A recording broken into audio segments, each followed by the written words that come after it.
ওই সমস্ত ঈমানদার, ওই সমস্ত মুমিন বান্দারা তারা সফল কাম হয়েছে যারা নিজেদের নামাজের ব্যাপারে খুশু বিনয়ী হয়ে নামাজ আদায় করতে পেরেছে।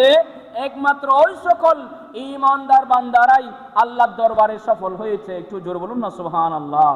তাহলে আল্লাহর দরবারে সফল মুসল্লি হওয়ার জন্য আমাদের কি করতে হবে বলুন না? নামাজে হুজুর কি আছে? প্রয়োজন আছে।